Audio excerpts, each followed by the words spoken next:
ஒரு சின்ன Valentine's day message. Happy Valentine's டே. காதலுக்கு கண் இல்ல. ஆனா வாழ்க்கைக்கு 1000 கண்கள் உண்டு. இந்தியால எப்பொழுதுமே திருமணங்கள் என்பது ஃபேமிலிக்கு மட்டும் தான் நடக்குது. ஆனா காதல்ன்றது வந்து எதையும் பார்க்கறது இல்ல. அப்போ காதலுக்குன்னு என்ன தகுதி இருக்கு?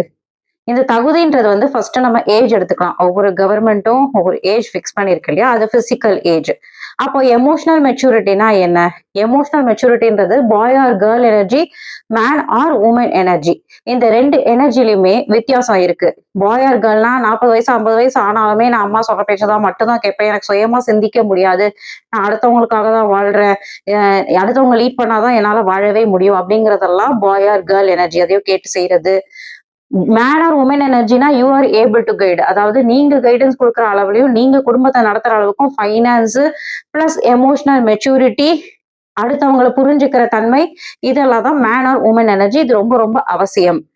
பிறகு ரிஜெக்ஷன். காதல நிறைய ரிஜெக்ஷன் நடக்கும். Rejection is nothing but a redirection. உங்க வாழ்க்கை பாதை பயணம் அப்படிங்கிறது மாறுது அப்படிங்கிறது அர்த்தம். ஒருத்தவங்க உங்களை பிளாக் பண்ணிட்டு உங்க கூட பேசாம இருக்க முடியும் அப்படின்னா உங்களாலேயே அது இருக்க முடியும். அங்க உங்க வாழ்க்கைக்கு என்ன இம்பார்ட்டன்ஸ் உங்களுக்கு இருக்கு அப்படிங்கிறத பாத்துக்கோங்க. அந்த உறவுகள்ல உங்களுக்கு என்ன ரோல் இருக்கு அப்படிங்கிறத தெரிஞ்சுக்கோங்க. அதுதான் ரொம்ப முக்கியம். ஏன்னா respect is more important than love. அந்த லவ்ன்றது நெக்ஸ்ட் ஸ்டேஜ்க்கு போறது ஒரு கமிட்மெண்ட் மட்டும்தான். அந்த கமிட்மெண்ட் இருந்த ஒரு ரெக்கக்னிஷன் கிடைக்கிறது உங்களுக்கு மேரேஜ்ல தான். ஸோ லவ்ங்கிறது வந்து எமோஷனல் பிளேயா கூட சில சமயம் மாறுறதுக்கு வாய்ப்பு இருக்கு. அதனால குறிப்பா பெண்கள் இந்த பவுண்டரிஸ் அப்படிங்கிறத வந்து மதிச்சு நடந்துக்கோங்க. ஏன்னா இந்த பவுண்டரிஸ் இல்லாதனாலதான் இன்னைக்கு நிறைய பேர் கஷ்டப்படுறாங்க. லவ்ங்கிற ஒரு ட்ராப்பா அது மாறிடுது.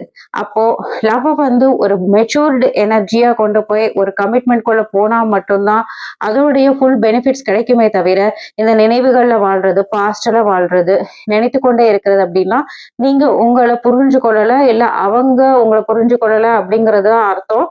சோ உங்களை புரிஞ்சுக்கிட்டு உங்களுக்கு யார் ப்ரையாரிட்டைஸ் பண்ணி உங்களுடைய பிரசன்ஸ் யாருக்கு தேவைப்படுது, உங்களுடைய இம்பார்ட்டன்ஸ் யாருக்கு அங்க புரியுது அப்படிங்கிறது தான் இந்த லவ்ங்கிற விஷயத்துல முக்கியமான ஒண்ணு. யாருமே உங்களுக்கு வந்து அவ்வளவு இம்பார்ட்டன்ஸ் கொடுக்கல பிடிக்கல அப்படின்னு நினைச்சீங்கன்னா உங்களுக்கு நீங்க இம்பார்ட்டன்ஸ் உங்களை நீங்க ப்ரையாரிட்டைஸ் பண்ணீங்கன்னா ஆட்டோமேட்டிக்கா உங்களை நோக்கி உங்களுடைய வாழ்க்கை சார்ந்த பயணங்கள் எல்லாமே பாசிட்டிவா நடக்க ஆரம்பிக்கும். உங்களுடைய வாழ்க்கை சக்சஸ்க்கு போகும். அதனாலதான் நம்ம எந்த லைஃப் கோச்சிங் அதுல எல்லாம் இந்த மாதிரி மேன் ஆர் உமன் அப்படிங்கிற எனர்ஜிக்கு எப்படி வரணும். இன்னைக்கு பல ரிலேஷன் வந்து கட் ஆகுறதே இந்த பாய் ஆர் கேர்ள் எனர்ஜில இருக்கிறவங்க இந்த இமோஷனல் இம்மெச்சூரிட்டி தான். அவங்களுக்கு என்ன தேவை, அவங்க வாழ்றதுக்கு என்ன தேவை அப்படிங்கிறத புரிஞ்சுக்காம பாய் ஆர் கேர்ள் எனர்ஜில சின்ன வயசுல இருந்தே அந்த பேம்பரிங் அப்படின்னு சொல்லப்படுற அந்த கேர்க்குள்ளேயே இருந்தவங்களால இந்த மேன் ஆர் உமன் எனர்ஜிக்கு வந்து ஒரு லைஃப் பார்ட்னரை சூஸ் பண்றது கூட உரிமை கொடுக்கப்படாமலேயோ இல்ல உரிமை எடுக்க தெரியாமலேயும் அந்த ஒரு ஃபேமிலி சார்ந்த விஷயங்களுக்காக பல சாக்ரிஃபைஸ்கள் பண்ண வேண்டிய இருக்குது. இல்லைன்னா ஃபேமிலி புரிஞ்சுக்காம இருக்க வேண்டிய சுச்சுவேஷன்ஸ் எல்லாம் நிறைய நடக்குது.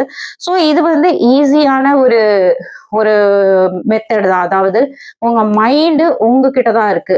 அதுக்கு காரணம் உங்களுடைய துக்கம், உங்களுடைய சந்தோஷத்துக்கு காரணம் நீங்க மட்டும்தான் தவிர உங்க தாட்ஸ் மட்டும்தான் தவிர இன்னொரு பர்சன் கிடையாது.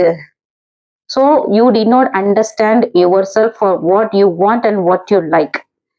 Thank you.